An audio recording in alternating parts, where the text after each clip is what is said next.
Fanatics. Welcome or welcome back to Diamond Painting Fanatics. I am Cindy. Today I'm working on this painting that I have had it for absolutely years. It was one of the very early kits that I purchased and it is a pop-in nightmare, but I am persevering with it. Usually I would have binned it by now, but I am persevering with it because if I just move this up a little bit so that you can see on the light pad, I mean, this lady, if you saw the kitting up video, you will know why I'm doing this painting, but she is colourful, she is bold, she is confident, she is powerful, and for me she is a representation and a symbol to all of those men and women. She just happens to be a woman, but men and women who have suffered any form of abuse. And I'm going to put a trigger warning right here because today I am going to be telling my story. When I say my story, it's not my abuser's story, it's mine. I did do this video previously and it was 3 hours long, and I started editing it and I just thought, I can't, I have to redo it. So if you have ever suffered any form of abuse, I am truly, truly sorry that it happened to you. I truly feel your pain. I truly know how hard it is to overcome. I am still overcoming. Not gonna tell you it's easy. I wish it just never happened to you. It should never have happened to you. So, with that said, I want to tell my story. Not his story, my story. I am 43. I was born on the 10th of January in 1979, and 3 years later I was joined by my brother. I lived with my mum and my dad, and at some point my mum had cervical cancer, and it was after my brother was born, and not long after, I believe, but I don't know, and she had to have a hysterectomy, and I believe it was when I had a C-section with Reese, and it is the exact same operation except you don't have a baby. I know how painful and unbearable that pain was. My mum had had that operation, and I believe my dad was somewhat useless in supporting her through that, as well as being diagnosed with cancer, I might add. And at some point after that, she decided to leave him. The reason I'm telling you this is because my dad comes back into the picture later on. So we moved to, I was born in Peterlee in County Durham, and then we moved in with my nan my mum's mum, who was in Colchester in Essex, where my mum is from. And then I don't know how long we lived there for. I remember living with my nana and granddad. Obviously I'm very, very young, and I have lots of fond memories of my nana and granddad. My granddad was a double amputee. He lost both of his legs, one just below the knee and one at the knee. And he was in a wheelchair and he had his bedroom downstairs.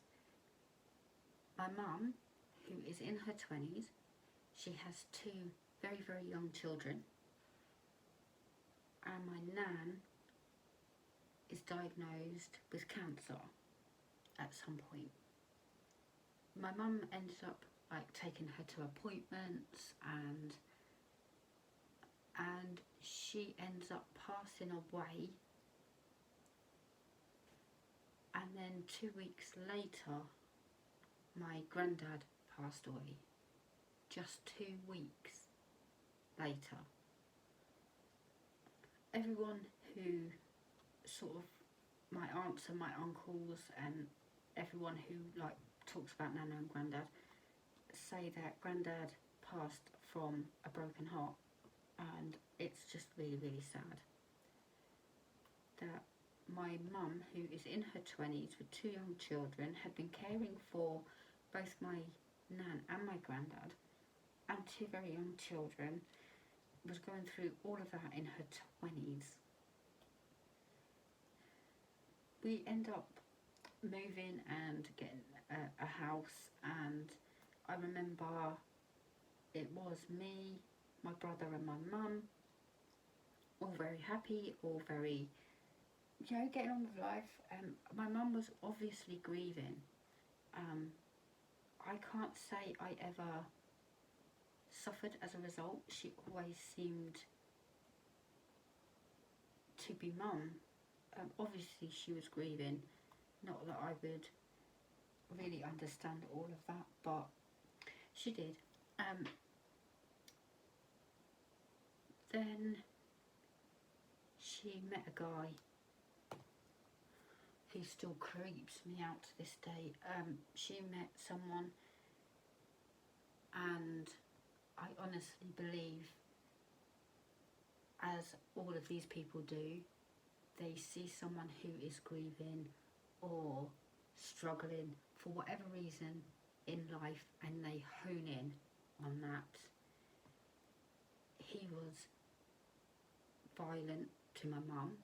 He was physically abusive, and I remember one day or one night, it was really, really dark outside, and she woke us up quietly. She was whispering, we're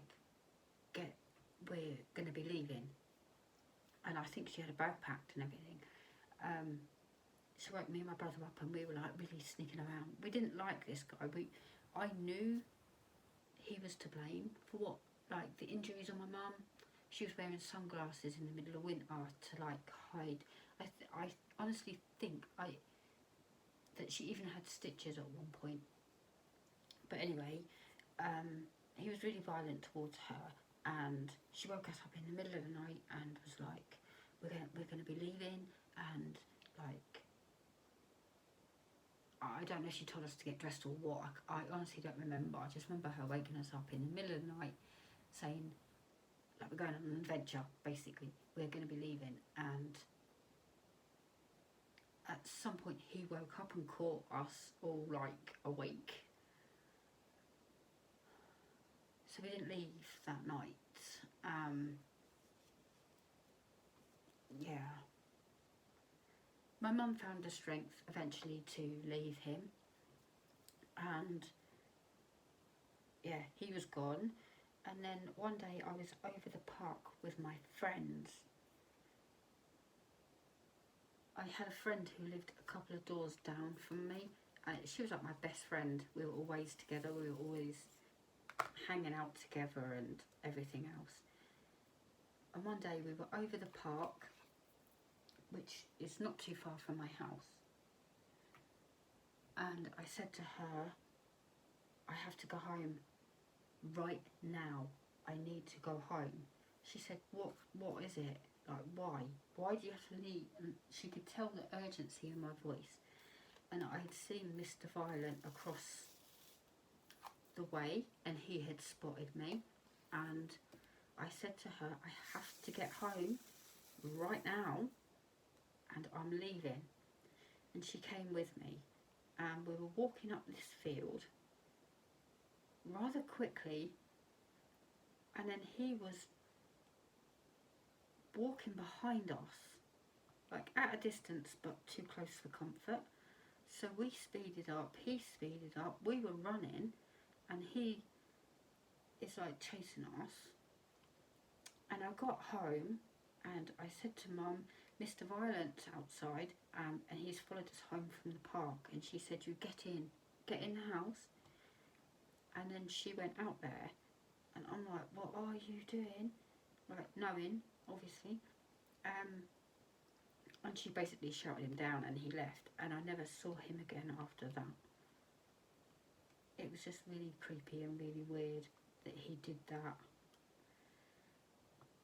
And yeah, never saw him again.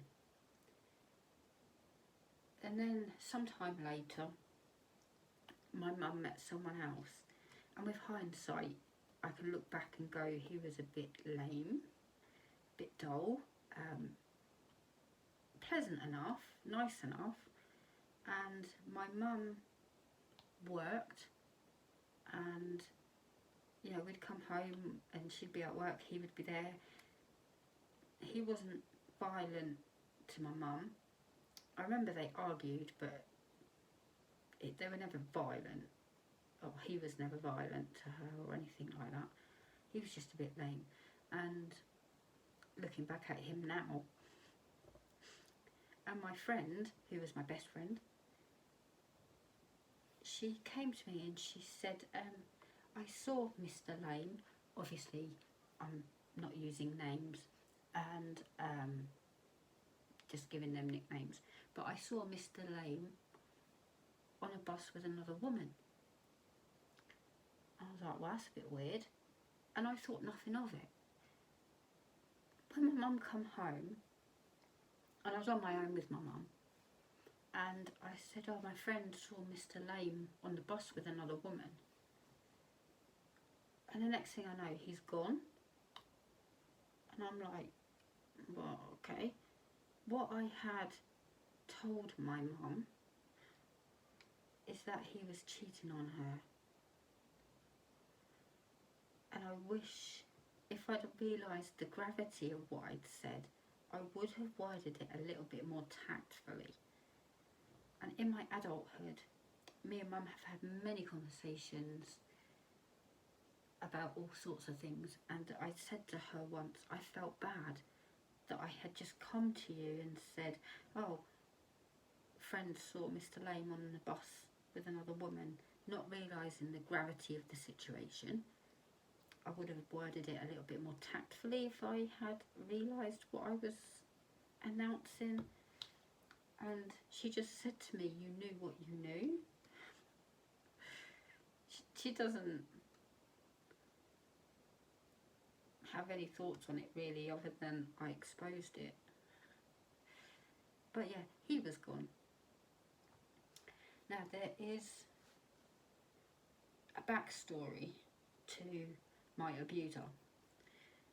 When she was 18, she dated this guy, and at some point they broke up, and he went off and got married and had kids, and my mum went off and had kids, and they lived their lives. And somehow they kind of found each other again. And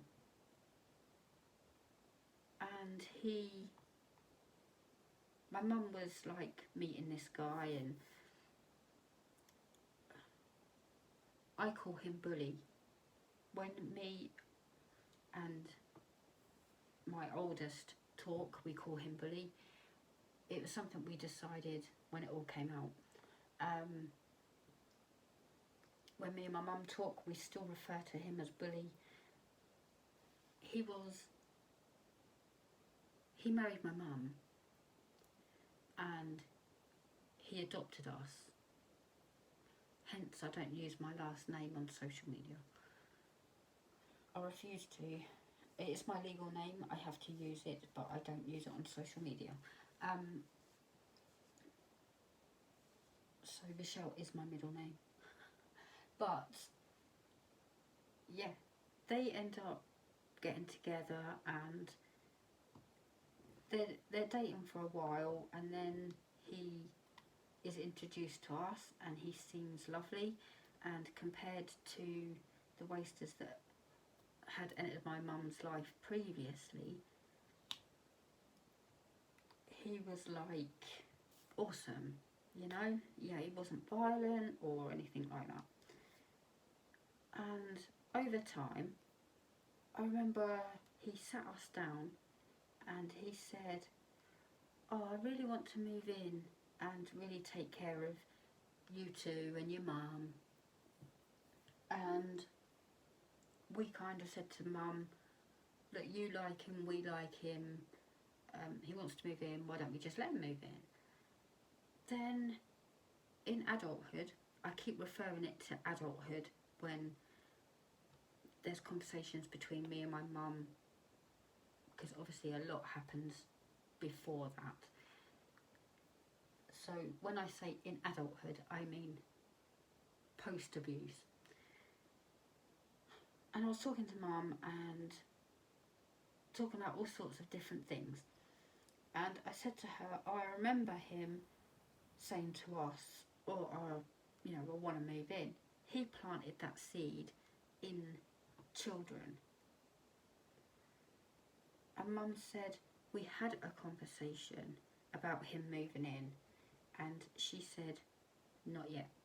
Don't want it yet. It's too soon, or whatever. My mum had decided that's not what she wanted, and he decided, well, actually it's what I want, so I'm going to go to the kids and manipulate them into you changing your mind. I'm just having a swig of tea, guys. Now, that's manipulation. We're very young children. By this age, my nana passed away, well, my nana and granddad passed away when I was approximately 6 years old. Let's just go with the age of 10-ish. Might be before that, I can't remember. But yeah, he manipulated us and he ends up moving in pretty soon after. Not immediately, but pretty soon after that. And then life just went to crap afterwards, pretty much. There was one incident when I came down, I was in my room, as kids are. I was in my room, playing with all my toys or whatever, and came down and sat next to him on the sofa. And he had the Sky remote and he was flicking through the what's on, or what's coming up next. He was on that menu and he was flicking through, and I went, oh, can we watch that? And he looked at me, and then with the remote in his hand, he whacked it into like my mouth area. I got up off my chair and I went to my mum, who was in the dining room right next door, and went, he just hit me. And then she put her iron down because she was, I've just remembered what comes next. She put her iron down because she was ironing her uniform. She went into the front room and she said, no one hits my children. I do the disciplining. You have no right to touch my children. Don't do it. And I thought, yeah, that told you. And I went back up to my room. I didn't want to be around him, didn't want to sit with him, didn't want to watch anything he was watching. My mum was ironing her uniform because she was going to work that night. She was a mental health nurse, and she had put herself through uni, working 2 jobs while we were very young, and that's what she did. She qualified. Before my mum went to work, she called us down and dinner was ready. So we all sat around the dinner table chatting, everything was fine. You know, what happened, it's fine. And we were chatting and whatever. Finished dinner, I went back to my room, didn't want to be around him, and then she went to work. A little while later, when the coast was clear, Mum was at work, he knew she was at work, he came into my room and he said, "Do you feel good?" I was like, "What do you mean?" He went, "Do you feel good being a little grass and grassing me up to your mum?" I'm like, "Well, you hit me, so I told my mum. That's what you do." He beat me up and said, "Now tell her." He was using fists, a fully grown man on a 10 or 11-year-old child. He went, "Now tell your mum." I lay in my bed and cried myself to sleep because I had just learnt that if I tell my mum anything, there are serious consequences to my actions. That's what he had installed in me from the age of 10 or 11. So I never told again because I didn't want the serious consequence action of that. From there, it escalated. Obviously now he has a power over me. He knows that whatever he now does, I'm not going to tell anyone, because if I tell anyone, the consequences are a lot worse. So then came all sorts of bullying tactics, which is all abusive. He would say things like, "Your friends only hang around with you because you're the fat one and it makes them more popular. You're never going to be the popular one. You're stupid, you're dumb, you're this, you're that, you're lazy, you're fat, you're horrible." I'm in primary school. Then, over time, he's chipped away at my confidence. He's chipped away at my self-worth. He's chipped away at everything. And I'm getting quite upset now. He's battering me down. I can't tell anyone because there's consequences to my actions. So I'm sucking all this up. And then one day, when I was 11 years old, my mum was on night shift. She did days and nights, you know, like on a rota. Sometimes she would work nights, sometimes she would work days, back to nights, days. That's how her system worked. And she's on night shifts, and I woke up in the middle of the night to him in my bed. And that is that. I'm not going there or talking about it. That happened, and that pattern of abuse happened until he left. He doesn't leave, but I will get to that, obviously. Yeah, it became my normal life. Whatever he wanted, whatever he did, he did. If I said no, I got punched. If I said, I'm going to tell my mum. Who's going to believe you? All of it. You end up conditioned. You end up learning to modify your behaviour around your abuser. You end up protecting your abuser as a consequence. There are times throughout my life that I spoke out, and I remember talking to a family friend and said, you have to help me, I'm being abused. And his reply to me was, he's my best friend, what do you want me to do about it? There was one time when we had family over. It was his brother's wife, and she said to Bully, why are you so mean to that girl? Why are you speaking to her like that? And my uncle, the brother, turned around and said to him, it's family business, keep your nose out of it. So whenever someone pulled him up on it, when I spoke out, I got no help. I got nowhere. So again, another lesson was learned. What is the point in telling people? Because they're not going to believe you.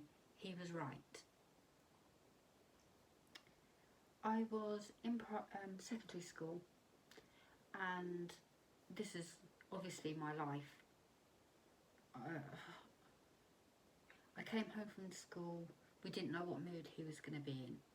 There was one time when I walked in and he was beating my brother around the kitchen. Like, I mean from side to side. He was whacking him. And I walked in and I went, what are you doing? Leave him alone. Now, in anyone's mind, it might be, oh my God, what was I doing?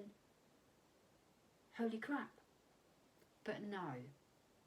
Instead, my brother bolted, and then I got whacked around the kitchen, being told not to interfere. I didn't snap him out of it. I didn't change his tone. He just turned his rage to me. So when we were kids, we didn't know if he was going to be in a good mood. And there were good times, there were good moods, but they didn't outweigh the severity. Now this relationship is very complex because I'm calling him Dad. He has adopted us. He has married my mum, and he is our dad. And that is what's going on in our family home. At some point, they bought a house. We moved to Clacton, and they bought a house. And bear in mind, this is my life. This is my childhood. This is how it is. And we bought a house, and we moved to Clacton. And funnily enough, where I live now, it's a stone's throw away from that house. We had an elderly couple who lived next door, and then across the road, I knew a girl who was a similar age to me, and I knew her parents. And one day, my friend's mum sat me down and she said, what's going on at your home? And I went, what do you mean? And she said, well, the neighbours have told me that they can hear you screaming. See, I did fight. I did put up a fight. And I kind of made an excuse because remember, I've been installed that if you tell anyone, there's consequences. So I made excuses. Why she didn't go to my mum? Because they must have noticed a pattern that my mum wasn't in. If they're hearing me screaming and it's not a one-off, there must be a pattern to it. So I don't understand why they pulled a child into this situation and not her mum, you know? I don't know if they thought both my parents were abusing me or what. They didn't call social services. They just asked me. And when I made excuses, it was obviously accepted. It's so upsetting. When I was at school, I was about to sit my GCSEs, and he turned around to me and he said, there's no point in you sitting your GCSEs. And I'm like, what do you mean there's no point? He said, well, you're not going to get the grades you want. You're not going to achieve even C's, to, you know, the bare minimum to go on to college or get a job, a decent job, because you're too stupid. So there's no point in sitting your GCSEs, is there? And I'm like, well, you kind of have to. You don't have much choice. He was like, oh no, they're optional. And I said, well, what else am I going to do? Bear in mind now I'm, 16? I'm finishing up high school, or heading into my GCSEs. They're not quite here yet. And he said, well, you could come and work at the factory. He worked at a factory. And he worked his way up from like a foreman in charge of the stores, all the way up to factory manager in his timeline at that job. And I was like, you don't say no to him. You don't say, well, actually, I'm not stupid. Yes, I'm not the most cleverest person in the school. Yes, I might well not get A's. But I'm not stupid. I can do my GCSEs. I can get passable grades. And I can do anything. No, that's not how I was brought up. So I end up ditching school and working at the factory full time. And because I lived in Clacton and the factory was in Tiptree, he drove, and if he had to do overtime, I was in the stores. And the abuse and the RAPE happened at the factory as well, in the stores. Whenever means and opportunity turned up for him, he took advantage of it. And again, it's just my life, it's normal. But yeah, then I got summoned back to school every Friday, I think for 4 weeks. And I got called into, it was my head of year. He called me into the office and he said, you have to sit your GCSEs. And I went, no I don't. By now I've been working, and I'm a little bit defiant, because in my mind he's now costing me, if you have to do a full week, you have to do so many hours to get overtime rate. And now that he'd pulled me out every Friday, I'm not getting my overtime rate. So I'm a little bit annoyed that I'll be doing overtime and not getting my overtime rate. And I was, he sat there and he said, you have to sit your GCSEs. And I said, I'm not sitting my GCSEs. And he went, just do your English. Like, he's trying to barter with me. Just do your English GCSE. And I said, well, that's funny because you're my English teacher. No wonder you chose that. And he just sent me on my way. Now, when I was in school, I worked hard. I remember getting A's in my essays. I loved school. I loved English. I did not enjoy maths very much, but I Don't know many people that do. Not a fan of science, but I did well in school, and this guy knew me. When I lived in Colchester, I was doing judo, and I used to take my trophies to school and show them. He knew me. So again, why didn't he call my mum and say, this isn't the child we've brought up for 5 years, something's happened, something's changed. Do you want to look into that, or can you make her sit her exams, or what? Nothing. And it seems that is a theme throughout my life, that people are bringing up concerns but not going anywhere with them.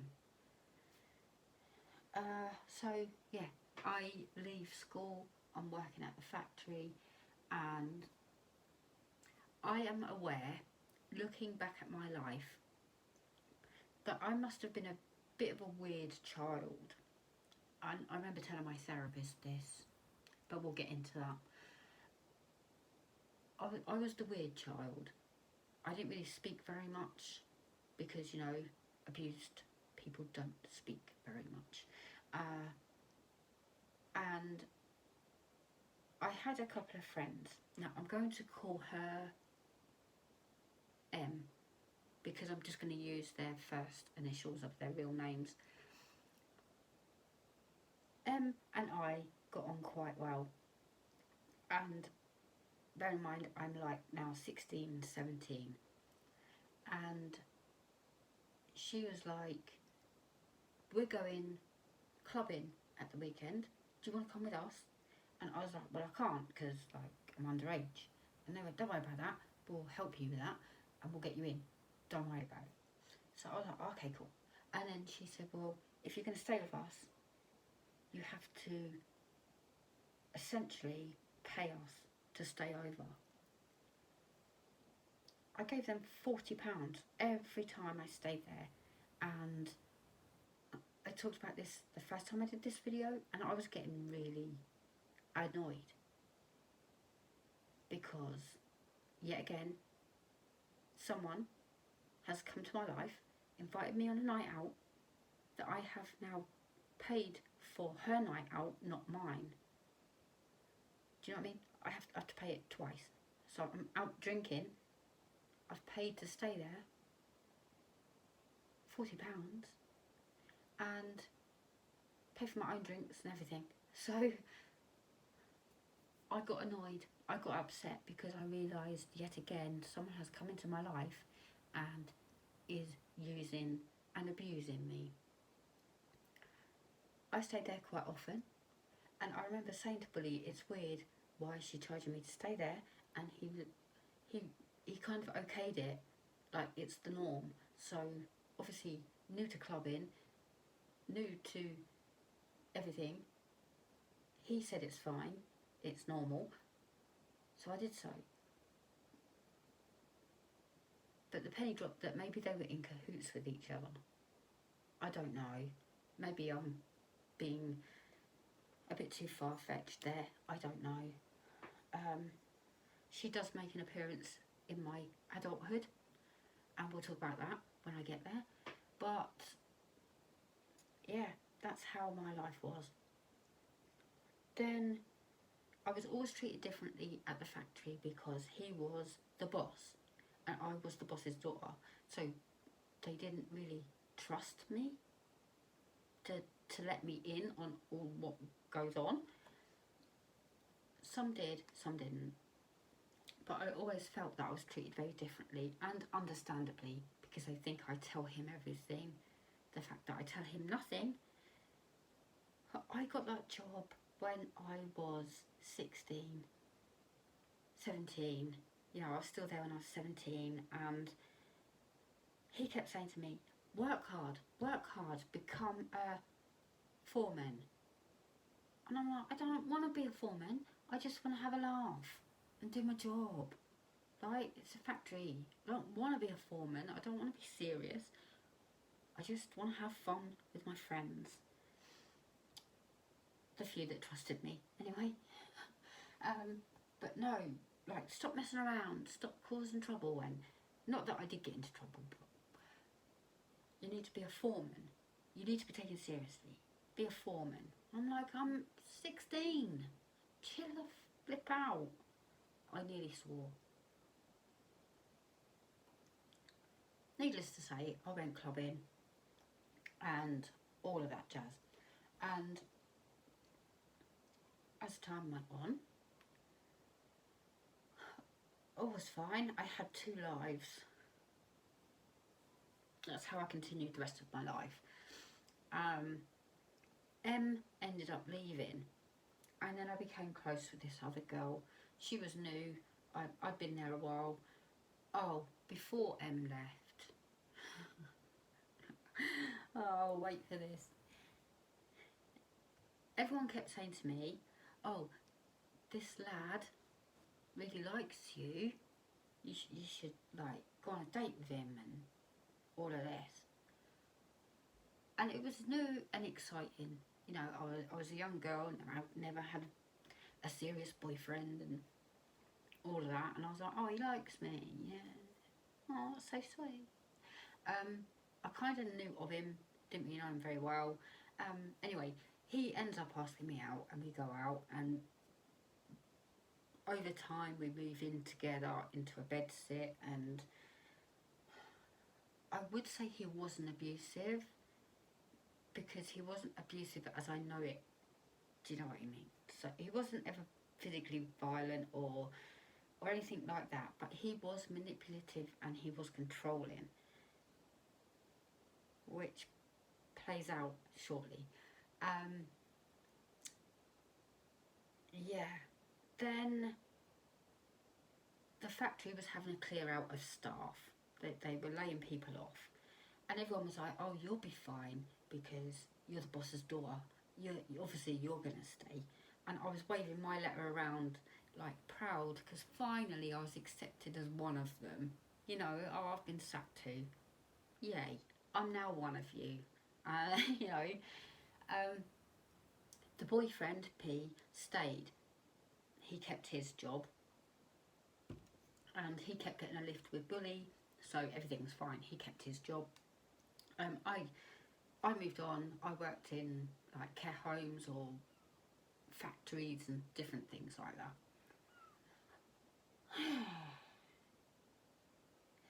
I found out before, obviously I got sacked, that M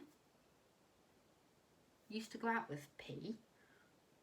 I hope this is making sense. M was going out with P and they split up. And P was saying to M, do you want to get back together?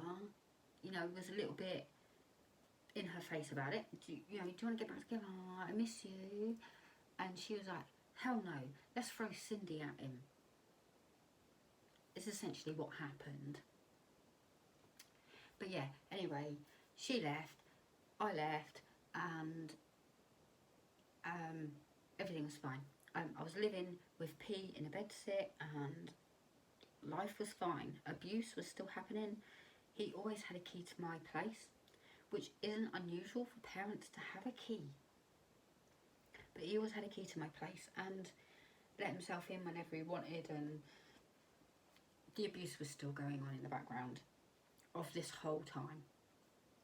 And one day, P came home and he said to me, because we used to go out every Saturday drinking, we used to meet up with his brothers or, you know, whatever, which was nice. I got on really well with his brothers and that was fine. One day he came home from work and he said, we're going to meet a friend of mine on Saturday. And I was like, okay, fine, great. I'm not diamond painting very much, I'm sorry. I will try to. We turned up at the pub on Saturday. We walked in and there is this guy sitting at this table and my boyfriend, yes, my boyfriend, who I had been with but a long time, He walked up to his friend in this pub and he kind of pointed at me, you know, to say, and he went, "This is Bully's daughter," to his friend. Excuse me? I just looked at him. His friend? He was like, "Alright, that's not how you introduce people." So, Pete, I'm sure he won't mind me using his name. He was awesome. He was funny. He was absolutely hilarious. And we went from pub to pub, drinking throughout the afternoon, evening. He was hilarious. And I found him completely funny. I remember he was taking the mickey out of people, not nastily, but drunkily. You know, like telling me what other people were thinking or talking about. And it was just hilariously funny. I hadn't laughed like that in forever. Then, out of the blue, my boyfriend decided we were going to leave. And I said, "You can't leave because he's just gone to the bathroom. It would be really rude for him to come out and find us just gone. You have to wait for him to come back." And my boyfriend turned around and said to me, "I have your train ticket. You will not be able to get home without me, will you?" Oh, damn it. So we left. We got outside the pub and we were walking towards the station, which was like really quite close by. And he grabbed me by my arm. The boyfriend, who had never like really laid a hand on me before, grabbed me by the top of my arm. He made me look him square in the face and said, "You've been sleeping with him for 6 months behind my back." I looked at him, bear in mind I was drunk as well. I looked at him and I went, "It's the first time I've ever met the guy in my life." What are you talking about? Okay. Then we got home and I felt really bad for Pete, who came out that bathroom to find us gone. For what? I don't know. A while passes, like quite a few months, and I'm working, doing whatever job I was doing at the time. I don't know if I was at the factory or whatever. I don't know. This is a popping nightmare. And Bully comes up to me and he says, "The factory are doing night shifts. They have got mass orders that they need to run the day shift and the night shift in order to keep up with it." And I was like, "Okay, cool, great." And he went, "Do you want to join the night shift?" I had one question and one question alone. Is Pete going to be there? And he went, "Yes." I went, "I'm in." I kid you not. We pulled up in the car park and I saw Pete. And I walked up to Pete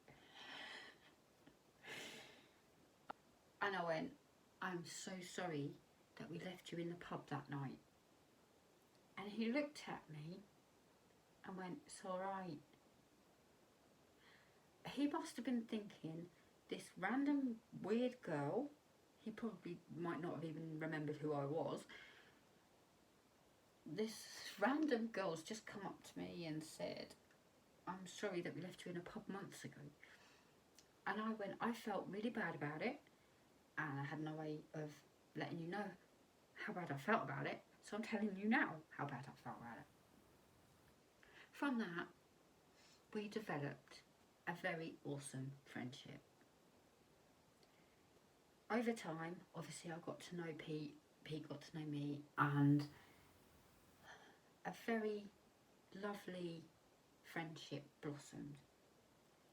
He is the one person in my life up to this point who saw me.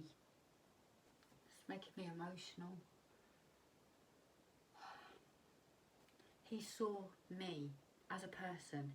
He saw me. He made me laugh. He brought joy to my life and didn't want anything in return. He is the one and only person up until that point that did not want anything in return. I can tell you some funny stories. I was working in the stores and Pete came in. Well, someone came in. I didn't know it was Pete at the time. I heard the door slam. And I looked over and I couldn't see anyone. I had a quick look around, couldn't see anyone. Carried on counting the contents of my box. And what he had done is legged it up to the fire escape, climbed up the fire escape to get onto my floor, because I was on the top floor, and on his way he had picked up some paper glasses with the plastic nose on, so he had disguised himself with a plastic hat and all sorts, because we did party stuff. And then he came up behind me and made me crap myself. He just made me jump, and obviously I didn't know who it was at first because he was disguised.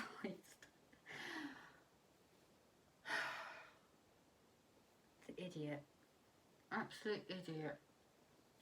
But yeah, also Pete had a girlfriend who worked at the factory. I was with P, and we often went out, all four of us together, whether we were in Colchester or they came to Clacton. We all hung out together. I didn't like his girlfriend very much as a person. She was very, yeah, I'm not going to go there, but again, yeah, I just didn't like her. I didn't gel with her. I didn't like her very much. We got on fine, but I didn't really like her. And we were out one night, all of us from the factory. We were all out one night, and Pete came up to me and said, "Can you go and check on her? She's in the bathroom." And I went, "You know I don't like her. I'm not going to go and check on her." And then he went, "For me? Come on, dude, that's not fair." So I went and checked on her, and I ended up holding her hair back like girls do. And when she was sorting herself out after all of that throwing up, I came out and went, "She'll be out in a minute, she's fine." And he was like, "Thanks, you're welcome." This is how daft it was. There was obviously, from my perspective, I don't know about his, but there was a chemistry there. I think he's admitted as much in our adult life, but there was a chemistry there, but we never ever did anything to act on it, ever. We were always friends, and that was it. One day, the phone went. Bearing in mind we didn't have mobiles back here. The house phone went, and Josie called up to me and said, "Cindy, it's for you." And I came down not knowing who it was going to be on the other end of the phone. And I picked up the phone and went, "Hello," and it was Pete. And he was chatting away, and we were organising about meeting up to go out for the weekend or Friday, Saturday night, whatever. And I said to him on the phone, randomly, "Why did you ask for me and not the boyfriend?" "You stupid girl. It's because he wanted to talk to you, isn't it? He replied, well, your name was the first that came to my head. I mean, why he didn't say, because I wanted to talk to you, I don't know. But, yeah, how stupid and slow was I? But yeah, I get it now. Yeah, so we often went out together, and he was just pure joy in a time where my life was misery everywhere else. So I hold him in very high regard, and we're still good friends to this day, which I truly value. And obviously when it all comes out, I will be coming back to Pete, but yeah. So the night shift came to an end, and I was offered my day job back, and I took it because I was unemployed, so why not? The abuse was still happening. It happened throughout my whole life. Still taking advantage of me in the stores, all of that. But I will add that we lived in Clacton, and we had to drive 45 minutes, around about 45 minutes, in the car, twice a day. And I would turn up at work. I don't know how I came across the people. I must have been someone who was miserable, because he would be degrading and bullying and whatnot all the way to work. And it wasn't every time, because it was every time I'd probably have left. Sometimes, you know, we had a laugh. At the end of the day, he was my dad. That's what I mean by complex, because it wasn't all completely awful all of the time. And this is the trap, isn't it? I try to work hard to get the good moods to appear. It never works, but you try. And yeah, 99% of the time he would be degrading and bullying and putting me down. Then I would get to work, and everyone must have thought I was just a miserable person. Then come home time, obviously the abuse happened at work as well, in the stores and whatnot, as previously. And then on the way home, he'd be moaning, you know, if he was in a bad mood or whatever, he'd be moaning and harping on. And often this isn't funny, I laugh every time I say it, it's not funny, but he would whack me in the back of the head while driving on the way home. I can't even remember why. I can't pin it down to like anything. He just did it. I'll come back to that, because obviously I'm working at the factory, and now I'm mingling with people who were always doing the day shifts, and gain at least one more friend out of that who's still in my life right now, and I shall call him Mr. B. An awesome friend he turned out to be. Yeah, so I worked there. I can't really pinpoint anything much, really. I was doing my job. I can't really remember what.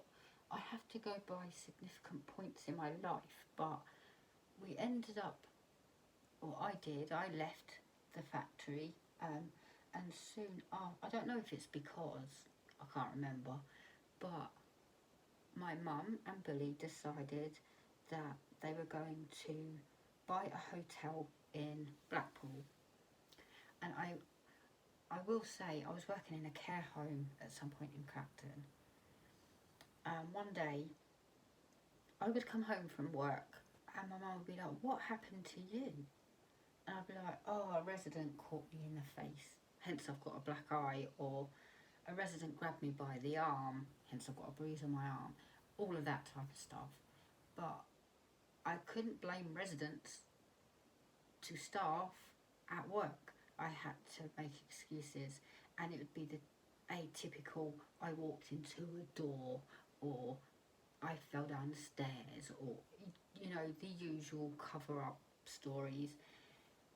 And one day, I will never forget her. I remember her name and everything.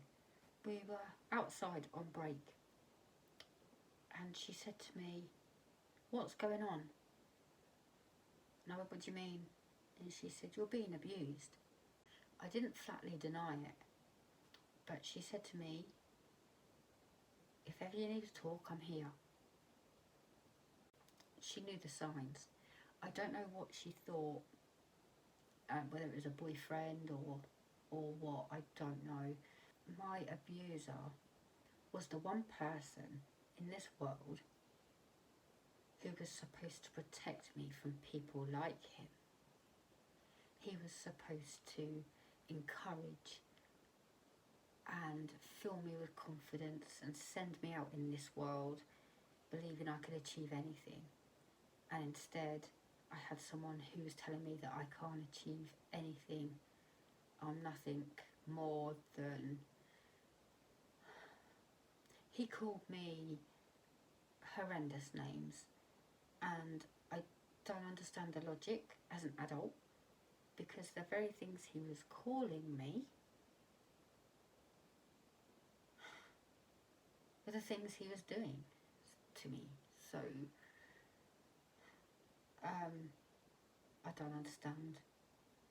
I'm not supposed to understand it, I don't think, but he was one horrific person who should have protected me and guided me through this life instead of trying to destroy me and break me, which he never did, by the way.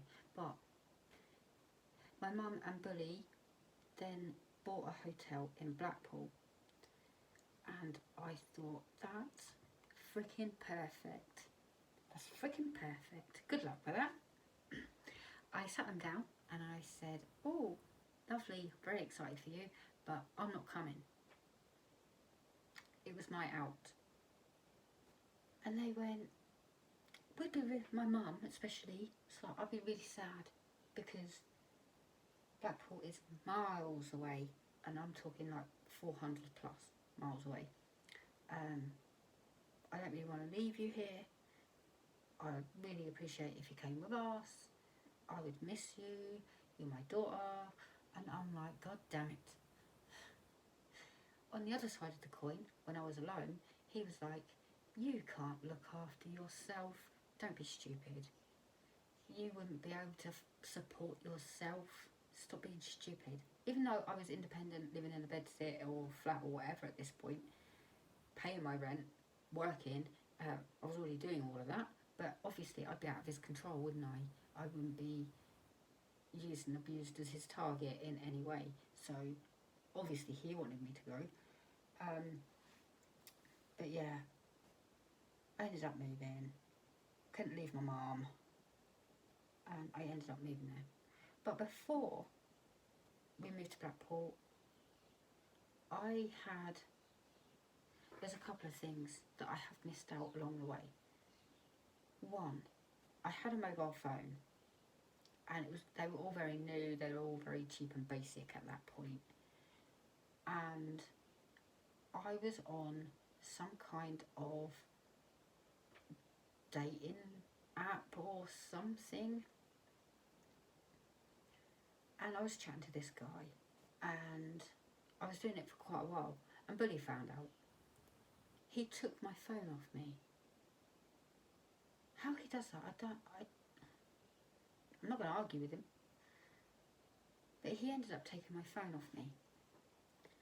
And I bought another cheap base. They used to be really, really cheap, and you know, when they were a thing. And I bought this really cheap basic phone and got back in touch with him. And I said, basically he'd taken my phone. I was not honest, but I was talking to this guy, and one time I heard the key in my bedsit door, bear in mind it was a block of bed sits. There must have been easy 50 in there, 50 bed sits. And as I've heard the key in the door, I've chucked my phone under my bed. I'm laying on my bed at this point, and I chucked my phone that I'd bought because he took my other one, chucked it under the bed, hid it quick. What I didn't do is put it on silent, and it pinged, and he was like, "What's that?" And I was like, "Oh, I don't know." And then obviously I knew, he knew, and because I had brains and was defiant, he was over me. I was face down. He was over me. So essentially his legs were over my bottom, and he punched me so hard, so often. I was screaming for someone to come to the door, screaming my head off. No one came.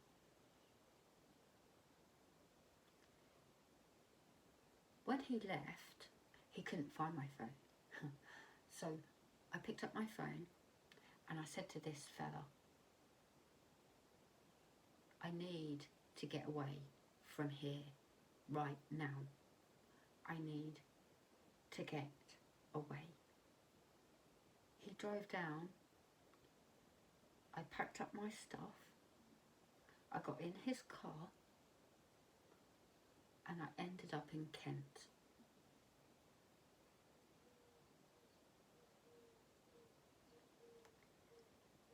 While I was there, I didn't phone my mum or anything. She must have been worried sick, but I was in my own head. And while I was there, I was in the bedroom and I was getting changed, and Matt walked in and he went, "Oh my God, what the hell happened?" And I went, "What?" Thinking he meant something in the room, what had I dropped or anything. No, I don't know what I thought he meant. He went, "Your back is black and blue."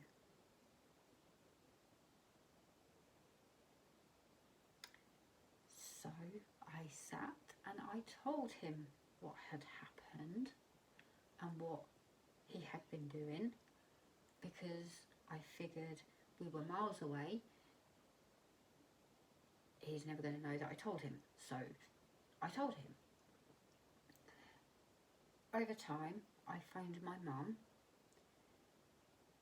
and we were chatting, and I said, "Look, I'm fine, I'm safe." And in her mind, she thought, obviously his bullies help him with this narrative, that I had just met some guy on the internet and ran away. I ran to be with Matt, who lived in Kent. I didn't tell her anything. I let her believe that or whatever. And I was talking to her on the phone and chatting about all sorts of things, and I said to her, "Oh, I've been to the doctors and I'm on medication." And she said, "What medication?" And I told her, because, thought you're not going to know what it is. And then she said, "What dosage is that?" So I told her that I had to take it a couple of times a day. And she said to me on the phone, "That's an antidepressant." And I'm like, "God damn it, she's a bloody mental health nurse. Of course she knows medication." That was her first sign, I think. And my mum is, I know some of you will be like, "There's no way this guy could have done all of this and her mum didn't know a damn thing." My mum didn't know a damn thing, I assure you of that. When I say I protected him. I protected him. Not because I knew I was protecting him, but I was too scared to speak out because of the consequences that happened when I tried to or did previously. My mum, I assure all of you, didn't know a damn thing. I stayed in Kent for quite a long time. I was happy. I was at peace. I was working. I worked with an agency and I went around to all these different places. I used to hate that job. I hated it, but it was a job. I had to work in really loud factories with sorting out fruit and stuff. I hated it, but I ended up in this little quiet place where we did sandwich fillings, and I got on really well with the girls there. There was only a handful of us, and I loved it, and they offered me a full-time job, which I was quite happy about because I enjoyed that job, making sandwich fillings in big buckets. But I was happy, I was carefree, I was coming home, I was in a relationship I was happy in. He was not abusive, he really wasn't. He was the sweetest guy. We lived with his mum and her boyfriend. They were very nice to me. I got on with neighbours and they became friends, and it was all very lovely. Living in Kent, I was carefree, I was happy, and I said to Matt, look, I'm going to have to go home and visit my mum. You know, you're welcome to come. I'm not going to go on my own, but you're welcome to come. And we ended up staying over a weekend or something of that nature. Billy was doing car boots at the time, and somehow me and Matt ended up at the car boot. I don't like car boots because we were made to do them when we were kids, all the way through, you know, getting up early, helping him make money for nothing, and I hate car boots, I can't go to them.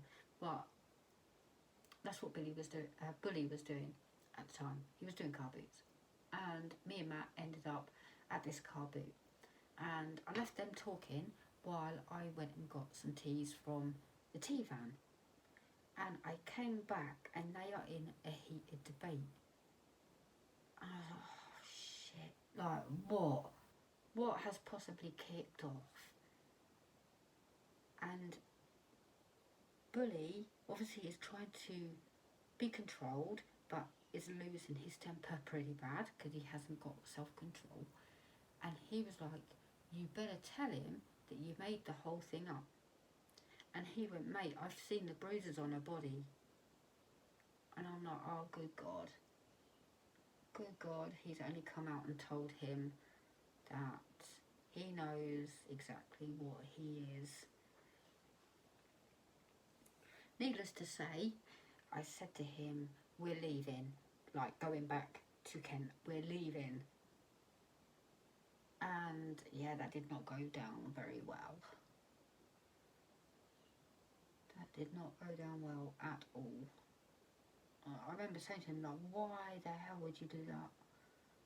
And he was like, he needs to be called out for it. I'm like, it's not your job. Yeah. So we went back to Kent and everything was fine for a while, and then me and Matt started breaking down. We broke up, and the only place I could go was home. So, because obviously I lived with him at his mum's house, so there was no, well, you move back home, I'll have a flat, do you know what I mean? So I ended up moving back home, and over time the abuse ramped up again because it might have stopped for a while, but it was never far from his head to worm me back in, break me back down first and kickstart it all. Yeah, and then they bought a hotel in Blackpool, and I ended up going with them. Yep. In Blackpool, don't know anyone. But Blackpool wasn't all bad. I was working in the hotel, I was getting abused, and I said to my mum, look, I need to do something else because I'm not getting out, I'm not meeting people. Obviously I was meeting people, tenants, not tenants, but people that were staying at the hotel, guests, there you go. I was meeting them, but they're not staying here, are they? I need friends, I need a life.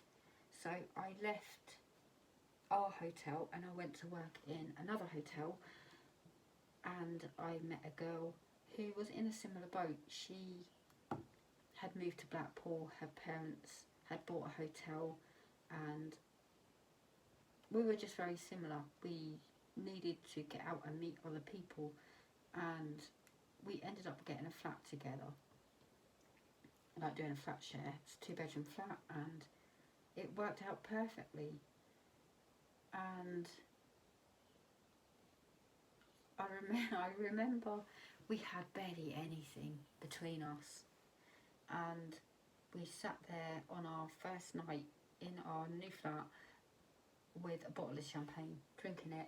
We were just celebrating the fact that we were on our own, and we were happy, and we were free to do whatever we wanted, go clubbing when we wanted, and all of that. You know, without having to sneak back into the hotel, you know, drunk or whatever. And yeah, it was awesome. It didn't last for very long because her parents wanted to move back to wherever they came from, and she decided to go back with them. So I was not going back to the hotel, so I kept the flat on, and I had met this guy. I'm going to call him Jay. I had met this guy and we were dating. He moved in pretty too quickly, really, with hindsight, but he moved in, and after a while, I was working nights in a care home at this point, and I'd come home from work in the morning. I potted about doing whatever.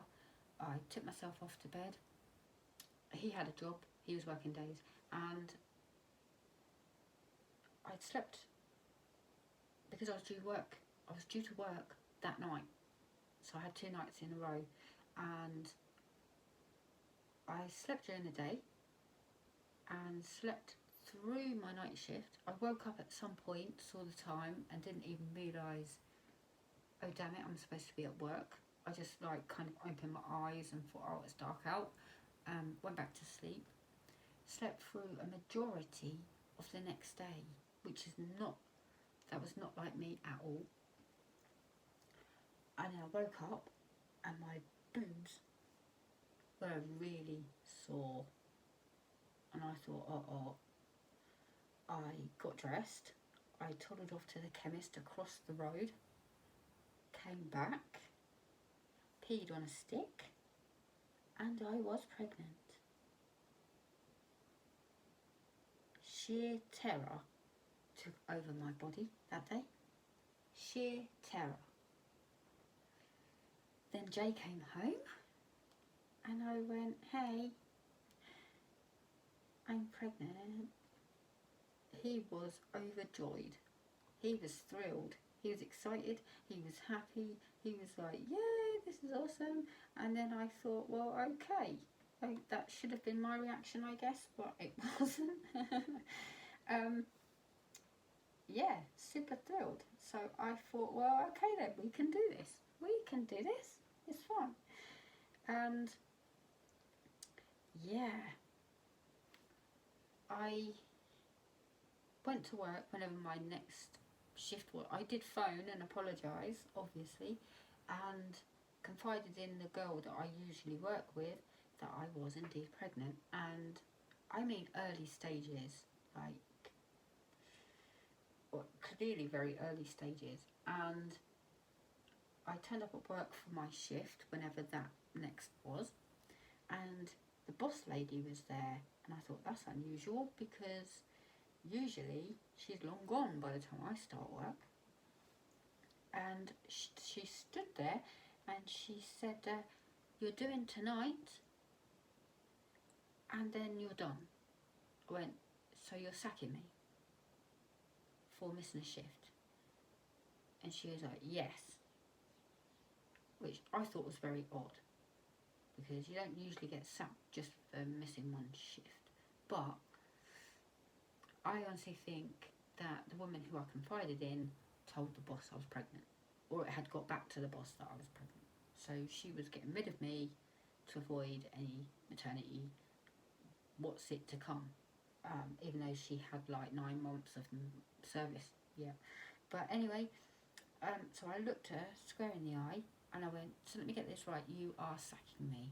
And she said, yes, after tonight. And I went, I'm not staying tonight. If you're sacking me, love, I'm going. Why would I do you a favour and cover tonight's shift if you're sacking me? See ya. I turned around and I left and went home. So that was that. Very weird. But I was not helping her out by covering that shift because she hadn't thought it through. So me and Jay, we were fine.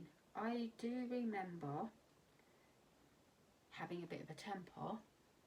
Understandably, I'm going through all of this abuse, all of the bullying, degrading, made to feel like crap, everything. I'm going through it all on my own. I can't talk about it, I can't breathe about it, I can't process it,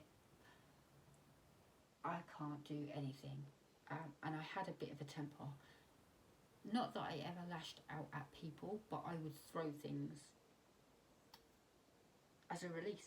And one day, me and Jay got into an argument, and I had, I kid you not, I had 2 4-pinters of milk, and we got into an argument, and I remember, it wasn't anything bad, we were just arguing about whatever it was, and I threw the milk on the floor, like really annoyed, and they split open. Obviously it's like plastic. They burst open, and milk was all over the floor. And I'm like, now I have to clear that up. So, yeah, anyway. But we were arguing, and we started breaking down, and I said to him that you've got to go, basically. And we just needed space, I think. We were just arguing, things wasn't great, and I was not happy, and I said to him that you've got to go, you've got to find somewhere else to live. So he spoke to the landlady downstairs, who owned my block of flats, and the end block of flats, which was next door but one, and he got himself a flat in there, a little flat on the ground floor. I was on the first floor. A couple of months later, we're talking, we're fine, we're amicable, we're, you know, working out our issues or whatever. Everything is friendly, everything is fine. We're not together, but we're working it out, and things are fine. And one of the tenants was having a birthday, and she invited me on a night out. I was 7 months pregnant. I was huge. I'm usually a size 12. I hit a size 22 when I was pregnant with Carl. So I said, thank you so much. Happy birthday. But I can't come because I'm a beach whale and can't drink. So thanks very much, but have fun and happy birthday. Little did I know, she had asked Jay as well. So Jay said, of course I can come. I took myself off to bed. Quite happy. Waddling around my own flat. Quite happy. To wake up to my phone ringing non-stop. Stones being thrown at my window. Cindy. I opened the window and went, what do you want? He said, I want to talk. I said, go home. Like, I'm not happy, you've woken me up. Just go home. He would not go away. Now, in my brain, my brain went, if I let him in, I've got to get him out of my flat, down the stairs and out of the front door. Whereas if I go to his, I only have to leave his door and the front door, which are right close together. So I went, I'll be down in a minute, because I figured it'd be easier to leave. And I went round to his, and I really need some drills. I went round and he was all, oh, I want to get back together, I want to be a dad to the baby, I want to step up, I miss you, I want to be with you. And I'm like, that's really, really sweet. That's really, really sweet of you. I think that's awesome. And I will talk about it in the morning when you're sober. I should not have said that, because what followed was a massive assault. He was throwing me over coffee tables, he was punching me, kicking me, and all I was doing was laying on the floor protecting my bump. My knees were up, my arms were over my bump, and then he was yelling, if you don't take me back, if you don't want me, you're not having my child, and things to that nature. I lay there, and I got up at one point and tried to open the door, but it was on a latch and I couldn't work it quick enough to get it off the latch. Pulled by my hair, so I carried on. Then I remember whacking him in the head with like a shoe or something, but he was drunk, couldn't feel a thing. And then I made it to the door, got out, got home, and sat there for a second and thought, do I call Bully or do I call the police? And I thought, if I call Bully, it's not going to end well. So I called the police, and the police came to me first, told them what had happened, and they said to me, I want you to sit on that step in the landing, the stairs going up to mine. I want you to sit on that step and not open this door until, leave it ajar, but don't open that door until the ambulance is here. And I went, no, I'm fine, I'm absolutely fine. And he went, he could see I was in shock. I'm not being funny, but you are pregnant and you need to get that baby checked out. So he could see I was in shock, and I said, okay, you're right, makes sense, I'll sit here. And he went, don't open that door until the ambulance is here. And I went, okay. So I sat on the step and I was in shock. I remember sitting there like rocking back and forth, processing what just happened, in shock, in disbelief of what had just happened. Bear in mind, he'd never been like that before, ever. And then I heard what I thought was the ambulance. So I stood up and I opened the door a little bit to see if it was the ambulance. And I saw him handcuffed and put in the back of the police van. So I pushed the door back too and sat back on the step. And I felt incredibly guilty. Incredibly guilty that I had just put him in the back of that police van handcuffed. I'm sat here, just suffered an assault, and I felt guilty for him. How does that even work? The ambulance came and they took me to the hospital, and they were trying to find the baby with the heartbeat monitor, and they were searching, and there was 2 of them, and they were like, I can't find it. It felt like forever, and they were like roaming it backwards and forwards, you know, over my belly. And finally they heard the heartbeat, and he was hiding by the rib cage. He was hiding behind there, but they found it, and everything was fine. The heartbeat was fine, fit and healthy, still there, perfect. And the nurse came over, and she said to me, "Do you want a cup of tea?"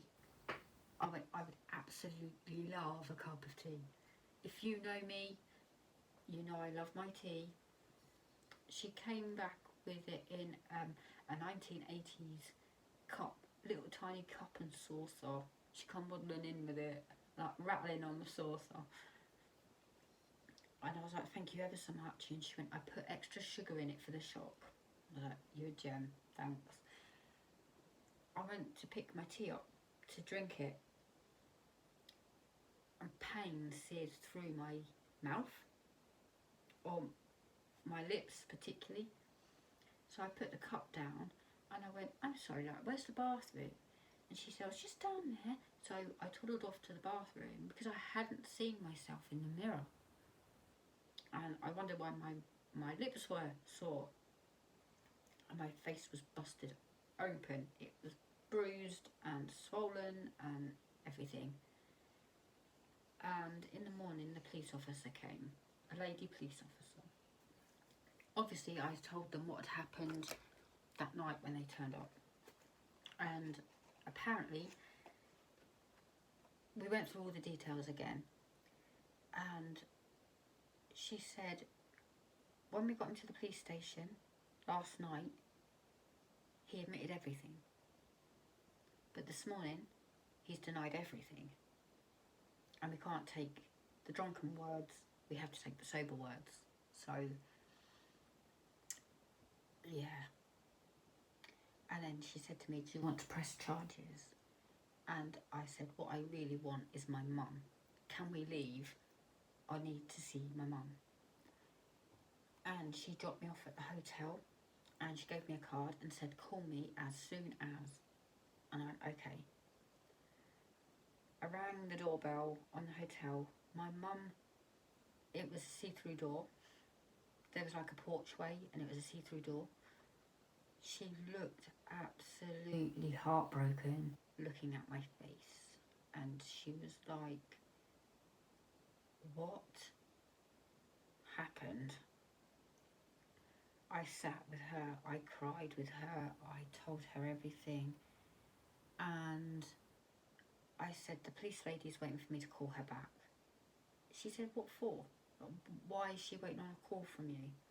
I went, "Because she wants to know if I'm pressing charges or not." She went, "Damn right you are. You shouldn't have, said, 'I'll think about it.' You should have just said yes." So I rang her back and said, "Yes, I want to press charges." I am 7 months pregnant at this point. I'm huge. I've just been beaten up by my boyfriend. Badly. Well, the baby's dad, I should say. He wasn't quite my boyfriend at that point. My mum sat me down, and she's obviously been talking to Bully about it, and she said to me, "I don't want you walking around for the remainder of your pregnancy wondering where he is or what he's going to do next. So I think you should go away." And I went, "Where am I possibly going to go?" She turned around to me and she said, "Go and stay with your dad." I'm like, "That's very funny, Mum, because we haven't seen him since we were kids, before 6. We haven't seen him. No one knows, how are you going to find him?" She went, "We'll leave that to me." And he turned up at the hotel. Mum told me he was coming. He turned up at the hotel, and I didn't recognise him. It's an adult meeting another adult. I knew he was my dad, but didn't know him at all. And he sat me down and he was like, "You can come and stay with us, it's absolutely fine." I needed talking into it, I'll be honest. But I did. I ended up packing up a few things like clothes and whatnot and moving to Hartlepool, 7 months pregnant, and staying with my dad and his wife. When my mum left him, I always thought he left her as a child, but you know, in adulthood my mum told me that she left. This was after I came back, but as a child my mum would say, your dad's coming for the weekend, he's coming to pick you up and take you for the weekend. We'd be like, okay, cool, like really excited to see dad, you know, he's our dad. And car after car after car, hour after hour, and I said to mum, he's not coming, like where is he? He's not here yet, like. And mum's like, yeah, it doesn't look like he's coming. That must be really heartbreaking for your mum to turn around and say, yeah, your dad's let you down again. I remember doing that. It's not an imprinted memory, I remember it.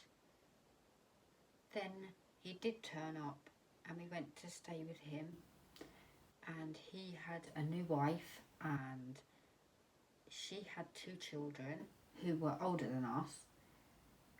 And I came home from that weekend to my mum and I said, I don't want to ever go back again.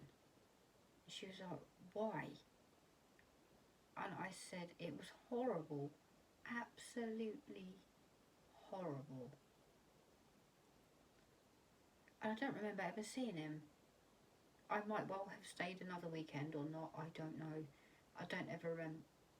Contact just died out. And then here he is, sat in front of me. This guy who used to let me down as a kid. I never said it. I never said it to him.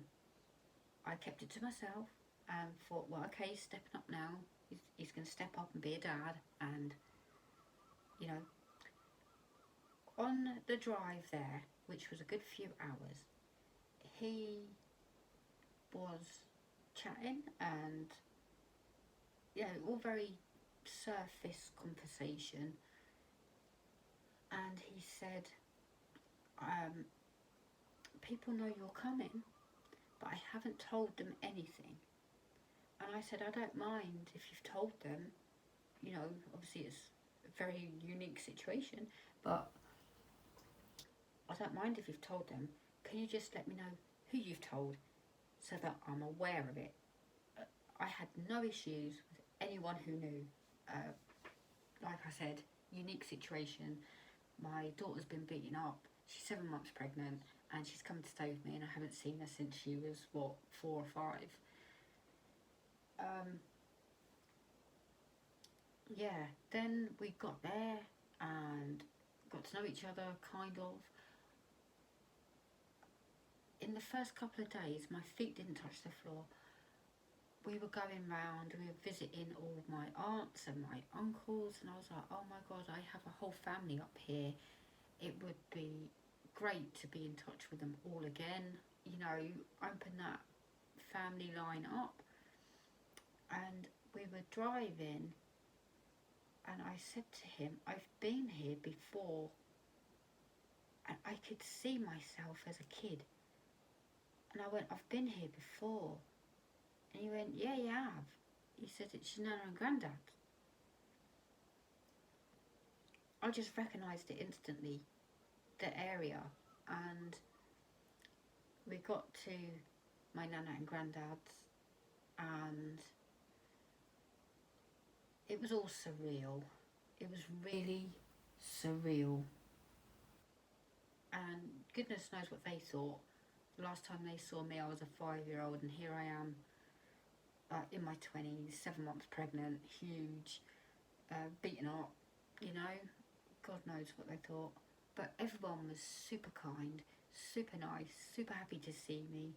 They asked after my mum, because obviously they knew my mum. it was awesome. And I never saw any of them again. The first day he was showing me around. We never went back to anyone's. We just didn't do it. And his wife was, just as I remember her as a kid, she didn't like us. We were his past, and we very much felt that. Yeah, she never acknowledged my existence. She didn't make conversation with me. She didn't do anything. And he didn't help matters, because he'd be like, do you want a cup of tea, Lynn? Lynn is my mum's name, not hers. So he didn't help.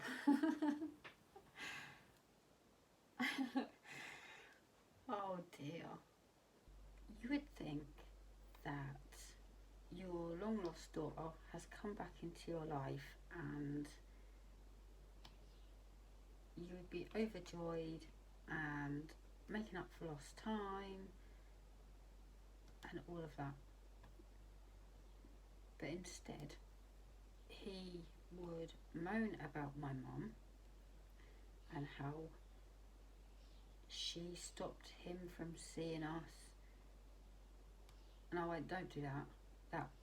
That lady has brought me up single-handedly. Don't even. He was like, how long was your mum on her own for before she met anyone? I went, a long time. And he said, I met a married wifey within 6 months. I'm like, you could. You didn't have any kids. You dumped us, remember? Didn't say that, but I was thinking it. It's easy to move on when you just abandon your old life, isn't it? And your responsibilities. Every day was like Groundhog Day. I am not joking, we had McDonald's every single night. Every single night. One day, I said to him, don't you ever cook? And he said, I can cook, yeah. Alright, what do you want? Anything but McDonald's, please. He cooked a meal. I don't remember what it was. I do remember it had potatoes. I do remember it had broccoli. I devoured that meal. It was the best meal I had ever had. And I absolutely loved it. And then it was back to McDonald's. Every single night. Every single night we'd have to go up through the drive-through. Went into labour. Went to the hospital. This is a funny story. I was in labour and the nurses there, whoa, what a funny bunch they were. One was a sergeant major. I'm well underway at this point, like beyond going back, you know, I'm in it. And this sergeant major nurse walked in and she looked at Dad sitting in a chair by the window, minding his own business, trying not to be like in the way. She walked up to him and she went, what are you sitting there for? Get up and grab a leg. And he got up and grabbed a leg. And I looked at her and I went, he's my dad, not the baby's dad. And then she went, you go sit down. Like, seriously? I mean, it must have been a unique situation, I guess. Having your dad in the delivery room, just sat there, like, don't know what to do, don't know whether to leave or what. Before I was underway, I remember they gave me a gown and everything, and they said, oh, you can go in the cubicle and get changed into your hospital gown. Perfect, great. I went in and I shut the door. and I sat on a little bench that was in there. I was rocking backwards and forwards because obviously I'm in labour, and I just went, I want my mum. And then I heard someone go, do you want me to call her for you? And I went, she's in Blackpool, she's not around. Little did I know, Mick had already called her and told her I was in labour. And by the time Cole was born, my mum was there. She had made it. I was so happy to see her. So happy. I absolutely fell in love with that little baby, who is now Cole. I loved being a mum. I was super happy. Never felt love like it. Truly, never did. And I absolutely doted on being a mum. I stayed up in Hartlepool for a couple of months. When Cole was 1 month old, exactly to the day, he used to wake up at 6 o'clock on the dot every morning for a bottle, and my body clock had obviously adjusted to it, and I woke up just before, and I waited and thought, oh, he's not waking up, that's strange. I looked into like the Moses basket or the crib, whatever, and he wasn't right. He was like fixed, and when I picked him up he was all floppy, and something was just very wrong. Very wrong. So I was yelling for Mick, my dad, and we rushed to hospital and got him checked out. He started coming round once all the doctors and nurses were there, because you know that's what babies do. Luckily he did, and they were doing all these kinds of tests and everything. I was in panic stations. I knew something was wrong, but he came round and he was fine. They did rule it as epilepsy. I mean, they were going to keep an eye on that because it's like some kind of brain thing. They gave him medicine that I had to give him through a syringe, but he was fine. Other than that, we kept giving him that medication until he was weaned off it, because he had no more episodes or anything. So it was really bizarre. Now, just after this, I believe, I think Lisa's awake, I got a letter, a court date for Jay and the assault that happened. And I went to my midwife and I said to her, I have to go home. I have a court case pending with the assault. Obviously she knew about it because I was pregnant and we had to change midwives and everything else. She already knew about it, and she said, you are not going. You are in no fit state, especially after what just happened with Carl. So she wrote a letter to me and a copy to the courts or whoever needed it, and said Cindy is not coming, Cindy is not attending, that she's in no fit state, she's got a newborn and a very ill newborn, she's not coming. So I didn't go. Bully went, and the court case happened without me. And the next thing I know, he was ordered to pay me compensation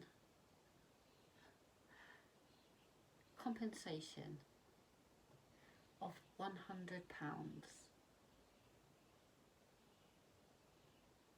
I'm just going to let that sink in. Compensation, £100 for what he did.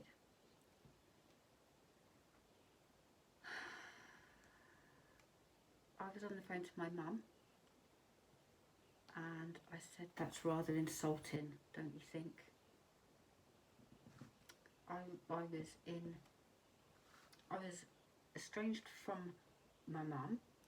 I was in a strange town with strange people who are family, but you know, they're all strangers. In the beginning, I had to have my baby all the way in Hartlepool instead of being around my mum, and all of that. I lost my flat and everything, and I got £100, as well as being beaten up to a pulp, almost losing my child. I got £100. It's just freaking insulting, to be honest. They thought that was just punishment. But anyway, that was the result of that.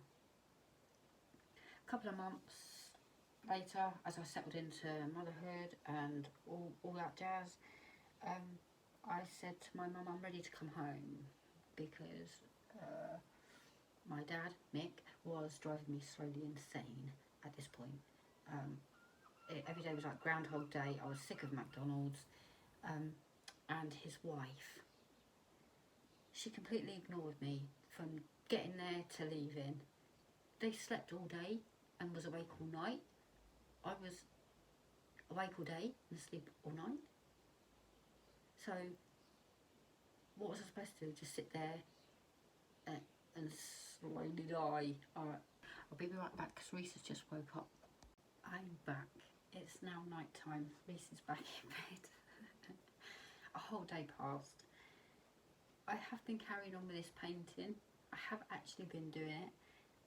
And now I'm down here. I'm getting towards the end, which is very exciting. It is a popping nightmare, but I will sort that out in another video. So I will try and down paint as we chat. Yeah, I have edited the video as well. Cut out a lot of ramble, left a lot of ramble in, but cut a lot of ramble out. Yeah, so I am a mum to Cole, and I'm still at my dad's, and I'm getting ready to come home, back to Blackpool. So I'll just jump forwards because, as I said, they slept all day and awake all night, and it's just really sad. Just really sad that we didn't make the most, or they didn't make the most of having their long lost daughter back. But anyway, I moved back home, and I get a flat and continue being a mum to my little boy. He's fit and healthy. He has no more episodes. He's not on medication anymore.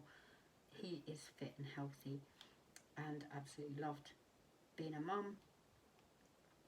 And of course, slowly over time, Bully would be saying, you're not a very good mum, you're a crap mum. I never believed it for a minute because I knew I wasn't, but yeah, we're getting back down to breaking me down, putting me down, the character that I have been building up, and he wins again. And my timeline will jump all over the place because I'm back in Blackpool, and at some point, do you remember P from way back in the beginning of this story? He wrote me a letter. I don't know where he wrote it to because he didn't know I was in Blackpool at this point. Somehow it got to me. I do remember it having addresses scribbled out all over it, and thought, wow, this has been all over the place. And it got to me, and I opened it, and it was, I hope you're well, blah blah blah blah blah. And I think I phoned him and said, oh, I got your letter, and I'm in Blackpool, a mum now, and you know, I've got a little boy. I can't remember how old he is at this point. He can walk. He is toddling about, so he can walk. And the reason I remember this will become clear. So he comes to visit, and over time he moves to Blackpool, gets a job. We become an item of sorts. One day I had left P with my son, and they came to the hotel, and my son, who's a very happy baby, he has his little routines, he's a very happy little boy, and he is screaming his head off. No matter what I did, I could not calm him down. And me and Bully end up at the hospital, and we're in the waiting room, and again he's screaming his head off. We're waiting to be seen in a room full of people, so we're taking it in turns, and we're taking him outside because it's getting really loud and he's screaming, and obviously something's wrong. And then at some point, we're at the hospital for hours because it takes hours to be seen. And at some point, he was on Bully's lap, and Bully took his shoes off, and he instantly stopped screaming. Instantly, just stopped. And this boy has been in pain all day. And P had put his shoes on and bent his toes back. The minute we took his shoes off, the pain stopped because his toes were uncurled or flat or however. That's what the problem was. So we went back to reception, so we don't need to be seen, so like cancel us out of the system or whatever, and we left. I was absolutely fuming. I never trusted him with my son ever again. Then over time, I fall pregnant.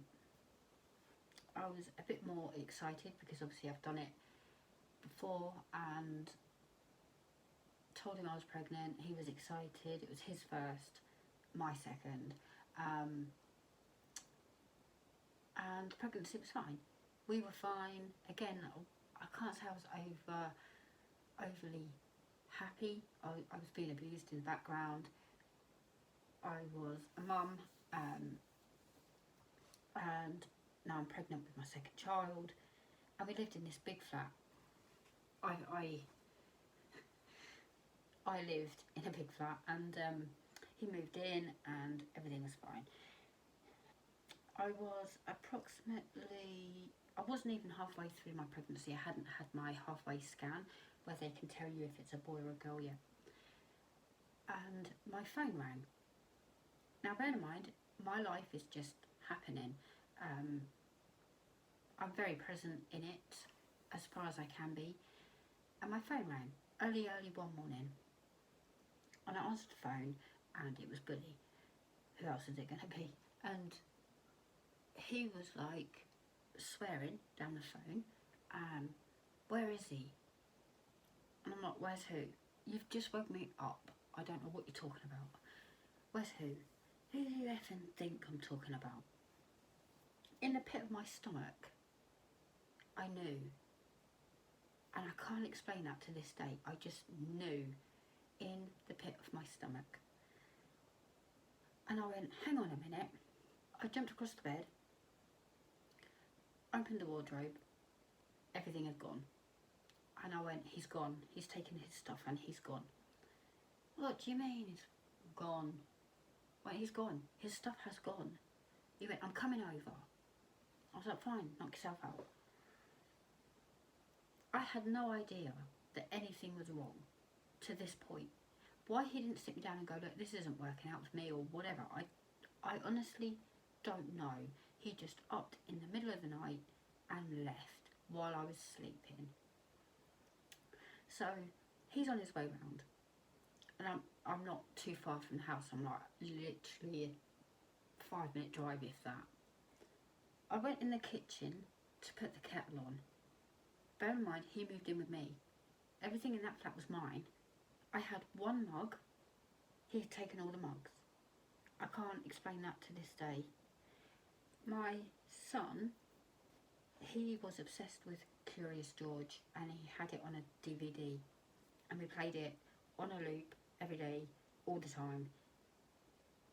He loved Curious George. He had taken the DVD player. I'm like, what on earth is going on? Not only have you left me in the middle of the night, pregnant with your child, you have taken everything out of my flat. So Billy walked in and I said, I would make you a cup of tea, but I have no mugs. So this is mine. I've just woken up and I'm having it. So I remember I was at the hotel. Bear in mind, I am now pregnant. Me and my son stayed at the hotel, and I was in the shower. I was crying in the shower because I couldn't understand why he'd just up and left for no reason. We hadn't been arguing. In my mind, there was nothing to cause why he would suddenly leave. And I was crying in the shower, and I heard my mum come in, and she said to me, "Are you all right?" And I remember sat wrapped in a towel on the edge of the bed with my mum, and I was just crying, saying, "What have I done? Why is this happening?" My scan date came through, like the halfway 20-week one, whatever it is. I said to my mum, "Oh, my scan date's come through. Do you want to come with me to see the baby on the monitor and all that?" And she was so excited because I didn't have it when I was born. So she came with me, and I said to her, "Oh, can you tell if it's a boy or a girl yet?" And she said, "I can." And I said, "Can you tell us?" And it was indeed my mum's first granddaughter. She kept calling my bump Katie. She'd already decided it was a girl, and she kept calling my bump Katie. So the name stuck.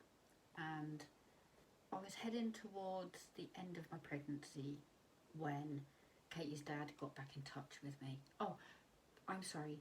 He did leave me a note with one mug. He did leave me a note which read, "I'll see you in the new year." And I said to my mum, "What on earth do I do with this situation?" And she turned around and she said, "You're carrying his child, so you have to do what's right by the child."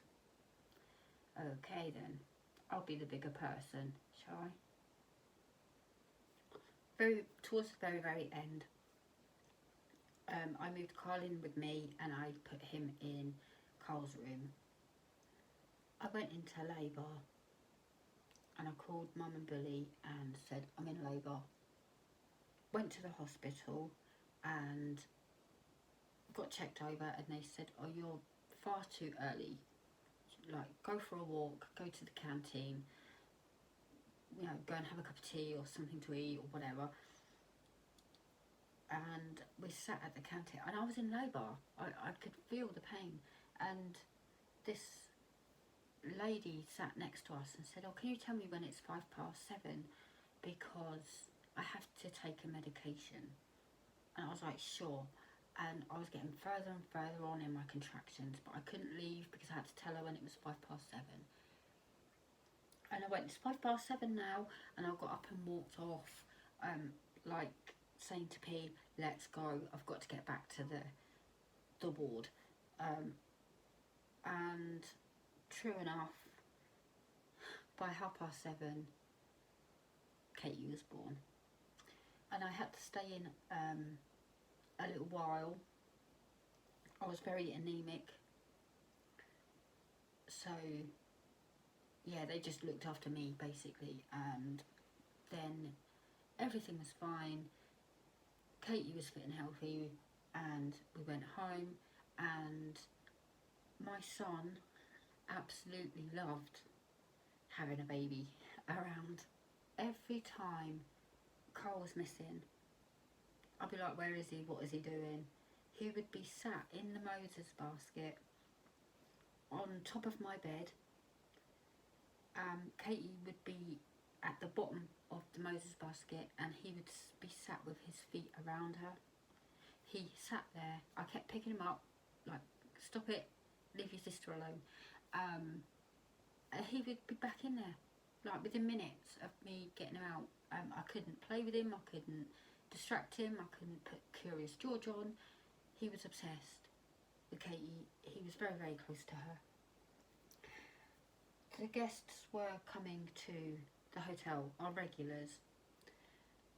So I said, I'll stay for the weekend, and then come home, obviously show her around. And over the weekend, she was being passed around to all the guests who we knew, and never once complained, never once cried or anything. She was just quite happily being passed around and everything.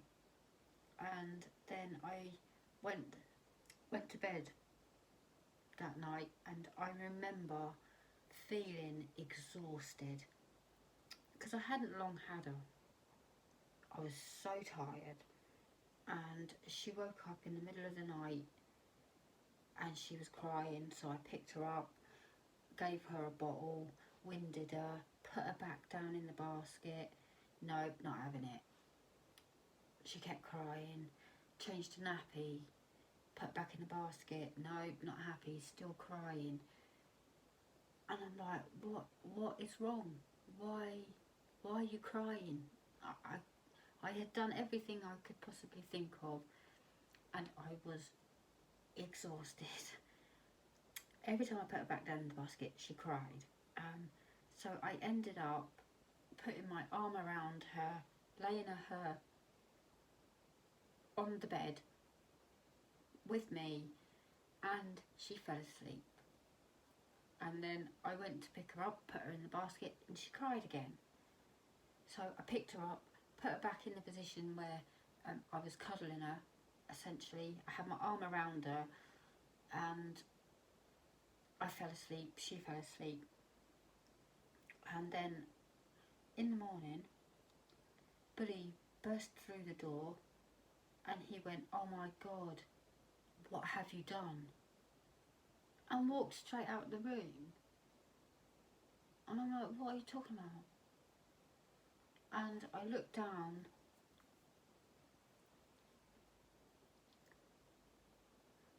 I picked Katie up and took her downstairs, and my mum is on the phone, and she said, "You have to lay Katie on the floor."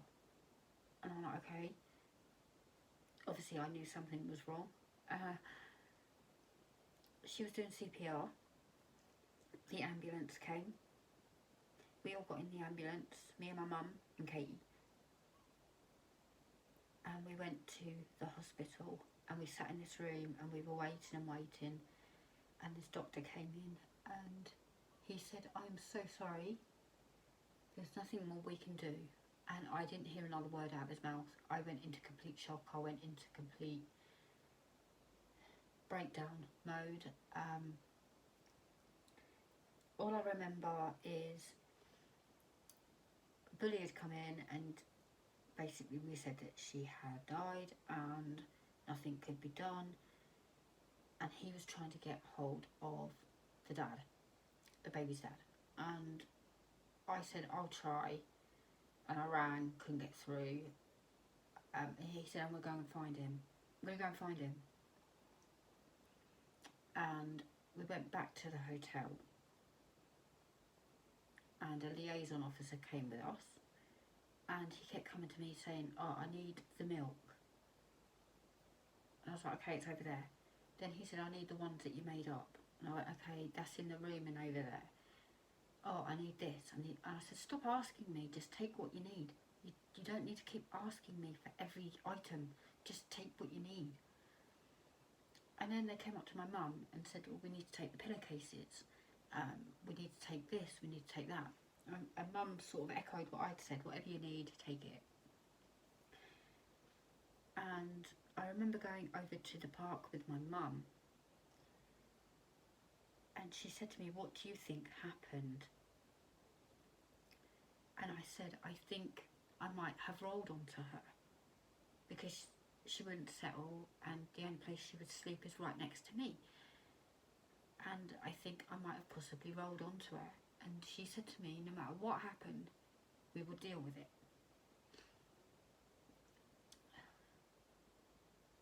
It came back that she had died of sudden infant death syndrome. I had not rolled onto her. That was made clear because I asked. She had died for no reason. No valid reason. And they could not tell you, I don't know, something was wrong with her lungs, or something was wrong with something. They ruled everything out. They do postmortems and stuff. Sudden infant death syndrome, there is no known cause. Perfectly healthy children do pass away from sudden infant death syndrome. And yeah, to say I didn't cope very well. She died 2 days. She died on the 2nd of May. She died 2 days before Carl was 2 years old. So I stayed at the hotel, I kind of want to say for 3 weeks. Billy said to me, I'm going to go to your house, and I'm going, or your flat, and I'm going to take everything away, you know, the cot and everything, so that when you go home, you don't have to deal with it. And I was like, okay, whatever. Yeah, he took everything. He took the clothes and everything. I do have a box, like a memory box. It was something I was suggested to do, so I do have a memory box, and it sits on top of my wardrobe. Katie would now be 17, so we're going back a long time, and it's still as painful. You never get over the death of a child. You learn to live with it. Every anniversary, every birthday is extremely painful. She died.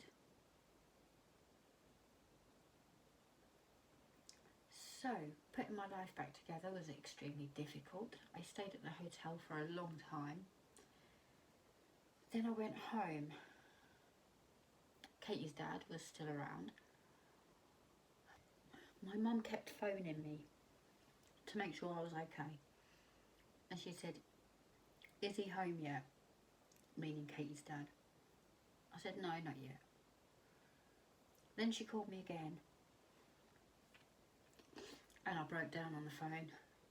I said to her, because I was going through all the drawers, and I found a leaflet, and that leaflet was how to avoid cot death. And then my mum phoned. Every hour on the hour she was phoning, and I said to her, it's my fault. She said, what are you talking about? And I said to her, I found this leaflet, and it says that you shouldn't let your baby sleep in a hat, or you should wrap them a certain way. And she said, that's advice. It's an advice leaflet. You're wrong. Basically, you're wrong. It's not your fault. It happened. It's an advice leaflet. I don't even think she had a hat on, to be honest. I think, you know, you have to find a reason why your baby died, and the only person to blame is the mum of that child. So you're always looking for a reason as to why it happened. And yeah. Anyway, moving on. So my mum kept phoning, checking in on me and everything else. And then the next thing I know, Bully's turned up. And he's sitting there. It is really late at this point, like really late. And I'm sat on the sofa and we're chatting and whatnot. And I said to him, if he's gonna come in drunk, I'm gonna lose it. And he walked in and he was absolutely hammered. And he sat in my rocking chair and he said, I needed to go get drunk. And I went, you think I don't want to? You think I don't want to turn to drink right now? I got up out of my chair, but he grabbed me by the arm and yanked me back down on the sofa and said, don't. I said, trust me, he won't feel a damn thing. He is so drunk. Ironically, he stopped me, which is really bizarre because, like, he's prone to it. Needless to say, I was annoyed. I was upset. I'm grieving. I'm not happy. I can barely function. I'm doing my best by Carl. Then, if this wasn't bad enough, my phone went and it was in the kitchen at the hotel, and Mum heard me get off the sofa and she said, Cindy, just leave it. And I was like, yeah, you're right.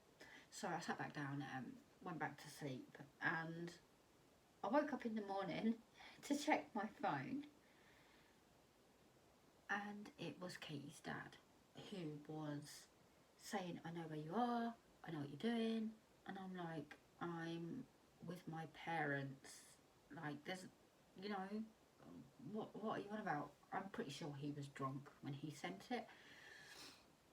I don't know what day of the week it is. I don't know my own name at this rate. I am functioning in barely trying to raise my son, who's just had a birthday. We took him to, they had a restaurant on a tram, and we went there for dinner, trying to put on happy faces for him. Then Katie's dad turned around to me and he said, I've got a brain tumour. I'm meeting with a consultant on Monday at 1:30. I said to him, we need to talk. Can you meet me at the park? And he turned up. I'm sat there and I'm chatting. He's chatting. We're going on about whatever we were going on about. And I just looked at the time and I said, aren't you supposed to be somewhere right now? And he said, no, this is the most important place I need to be. And I said, well, you have your consultant waiting for you to discuss your brain tumour right this minute, don't you? No, you don't, do you? How low do you have to go? I am grieving the loss of my child.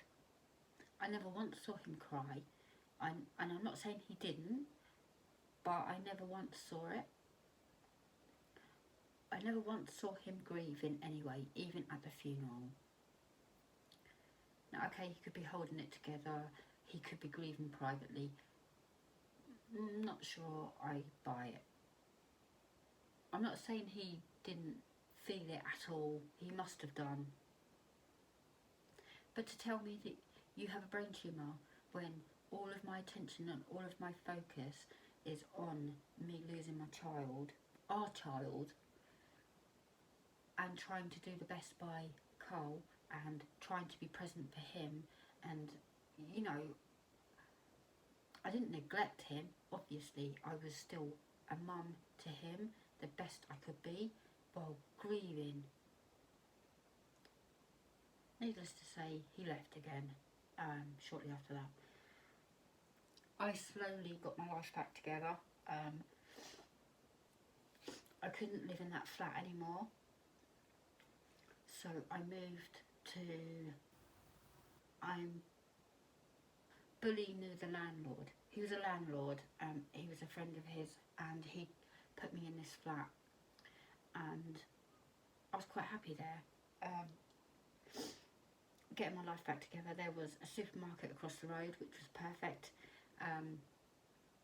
Yeah, and it was in a very nice area as well.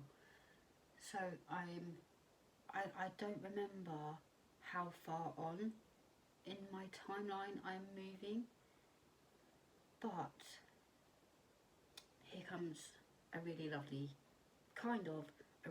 story to break up the heaviness, okay? I was on a dating site.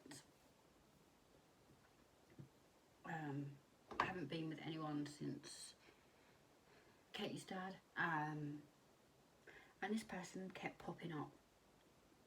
I checked out their profile and thought, nope, he was insisting. He was not going to be ignored. He was calling via this app. He was messaging me, and I said, look, go away. You're too young. No, not happening. And I think I messaged him in the end. I went, okay, you have my attention. What do you want? I had no intention of actually ever meeting up with him or anything like this. He lived in Paynton in Torquay. I lived in Blackpool. He was quite a few years younger than me. Obviously, I'm a mum to a young child. He's far too young to be, stepping into a family life. Go and have your fun, Go and sow your oats and stuff. Go live your life.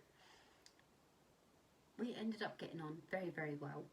We exchanged numbers, we texted, we called, we FaceTimed, we got on very, very well. One day, out of the blue, he said to me, "Oh, I'm not going to be in touch throughout today, you know, for the next day, because I'm travelling up to visit my nan." And I was like, okay, cool.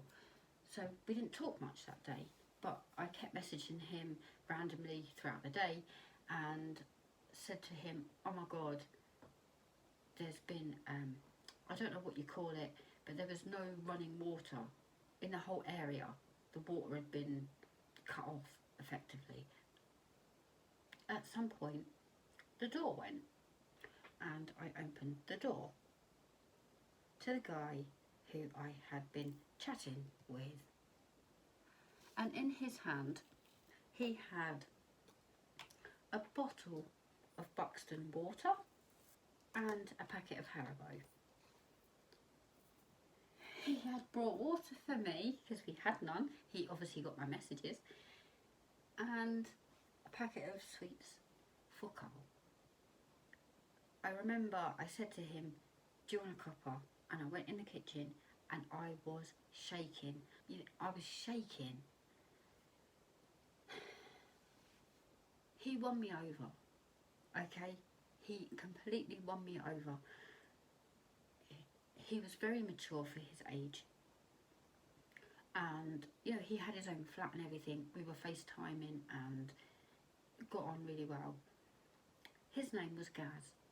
I'm going to put it out there because I have tried to reach out to him in my adulthood to explain different things. And I believe he's happily married now with children, which is fantastic. I am thrilled for him. But I just wish he would acknowledge my messages. I understand he doesn't want to go back there, or he's moved on. Absolutely fine. I'm happy for him, genuinely happy for him. He deserved that. Back to my side of the story. We sat and we talked, and my son, by this point, he's over Curious George, and he has a DVD that is hours long. It was like a three pack of DVDs. It was all about dinosaurs, walking with dinosaurs. If you ever saw that, it was amazing. It's like a documentary type, but he absolutely loved that DVD, and he watched that DVD all of the time. He just loved the dinosaurs in it. And he said to Gaz, "Come watch this with me." And he did. And he kept looking at me as to say, "Okay, your kid, like, you know." He sat there and he was watching this DVD with him. It was so sweet. Obviously I put Carl to bed and we were talking, and he said to me, "Look, it's taken me a very long time to get you to this point. This is what I want. And you know, Carl's amazing. He's super cute. He's a really cool kid. I want to be part of this." So we ended up chatting for hours, and then he left. That continued for quite a while. Then he just completely disappeared on me, and I was like, well, this was months after the visit. Wasn't, you know, I didn't call it that he disappeared. It was months later, and he just completely disappeared. I was emailing, texting, calling, trying every means of contact that I had for him. He had just completely vanished. I said to Bully, funnily enough, of all people, I said to Bully, "Look, I've met this guy. He's turned up. We still are good. There's nothing wrong. I need to go to Torquay because there's something wrong. And he was like, I will help you to the best of my ability. And then, I remember him saying this to me because it was really odd that he'd said it. Like, give it a little while. If there's no contact made, then I'll get you to Torquay. I think he just said it to please me at the time. Months and months pass, and I'm thinking, well, that's it. He's just moved on. He doesn't want anything to do with me anymore. That's got to be the logical reason, hasn't it? It's got to be. It's the only logical explanation. So I kind of gave up on going to paint it. I didn't know where he lived. I knew he lived in like a gated block of flats, but how many of those are in Torquay, in Paynton? I had no idea at all, not even an area of where he could be. So I did everything I could for months. Then in walks, I'll call him PC. A new guy enters the scene, and I honestly don't know. I think by this point I am broken. Obviously the abuse is still going on. I don't need to keep saying that, but it was. Yeah, I was battered down. I was broken. I've lost a child. Not long after, I fall pregnant. Wasn't intentional, wasn't planned. So I'm pregnant again. Obviously, I'm at panic stations, and I've confirmed with the doctor because you need to get all these things confirmed, and they said to me, you lost a child previously, and I said yes, and they said we need to monitor your pregnancy very closely, and we need to monitor the newborn very closely. So I was given all these monitors and everything. While I was pregnant, my phone went one day, and a familiar voice spoke to me, and it was Gaz. And I'm like, where the hell have you been? And he said, look, I had issues, they're sorted, I went off radar to everybody. Yeah, I still don't know what all that was about, but he was open about it. He was struggling, he had issues,